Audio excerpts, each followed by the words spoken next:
how's it going everybody? Welcome back to Nitro Reviews. So today we're going to be talking about the Ben 10 Reboot, a show that gets far more flack than it deserves. And just a heads up, Teen Titans Go will be referenced quite a bit in this review, as there is an issue that must be discussed.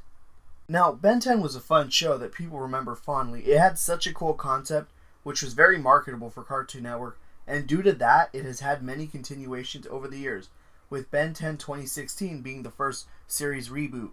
The show has been received very poorly to say the least, and it's understandable. It's definitely a downgrade from its 2006 counterpart in many ways, such as the art style, story, and even the show's intro have gotten surprisingly less interesting. But should these flaws really make the show as hated as it is now? Well, that depends. Ben 10 2016 is supposed to be a more comedic version of Ben 10, and that's something it manages to do really well. Any fan of Ben 10 can say the comedic aspect was not a strong suit in the original, but with the reboot there are a lot of jokes that actually manage to be funny, which brings me to the big issue. How can people defend Teen Titans Go but hate on the Ben 10 reboot? People will often defend Teen Titans Go for being a Teen Titan parody. But people forget a parody is supposed to parody the source material, not make a joke about the source material in an episode, and then fill the rest of it with fart jokes and gross out humor. Teen Titans Go constantly insults the original show's fans, and it manages to insult every other show on Cartoon Network. Teen Titans Go is a show that could not survive on its own if it was not attached to source material in some way. The Ben 10 reboot, however, does not rely purely on the source material to survive. It tried being something new, something fans new and old could enjoy as a new experience. It tries standing on its own. It does not try to insult the original show, its fans, or any of the other shows on Cartoon Network. Hell, the new Ben 10 rarely relies on potty humor. Meanwhile, Teen Titans Go is nothing but that.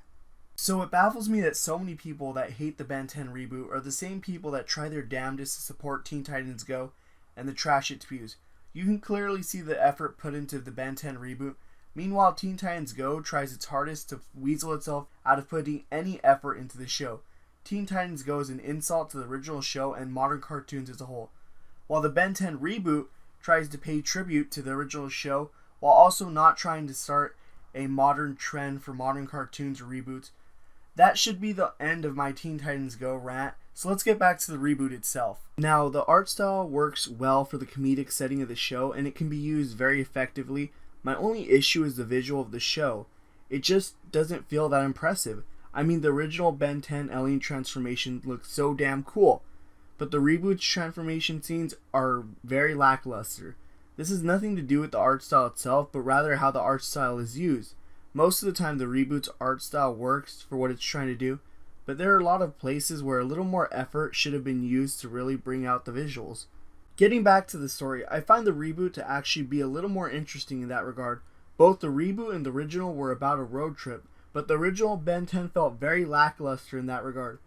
I mean, where were they going on this road trip? To see the world's biggest ball of twine? To go camping in the woods? To go to some rundown part of the city? To go to some old lake for fishing?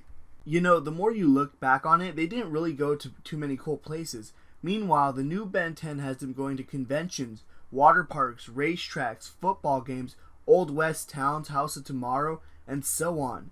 As far as the actual road trip goes, the reboot manages to capture the fun of road trips, while the original mostly captures the frustration of road trips.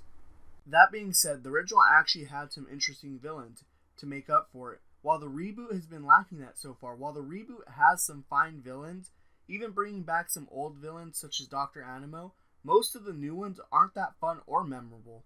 And speaking of characters, there's not that much to talk about. The reboot's cast of characters feels almost identical to that of the original. The only difference is Gwen is a little more fun-loving and less annoying in this. If you look back at the original show, Gwen was made to be a much more stuck-up character for most of the show, with Ben being the irresponsible, fun-loving character. And while the reboot still has Gwen as a responsible character, with Ben being the irresponsible one, Gwen isn't as stuck-up and actually likes to have some fun. So overall, the Ben 10 reboot is actually a decent reboot. Obviously, the reboot has some flaws here and there, but don't forget, so did the original Ben 10. The Ben 10 reboot is one I hope Cartoon Network will continue on with and try to improve the show as it goes on. And I want more people to be supportive of the reboot, as it does perfectly what Teen Titans Go fails to do. Anyways, that's my review of the Ben 10 Reboot. I hope you guys enjoyed the video, and be sure to let me know what your thoughts are down below. Thank you guys for watching, and as always, have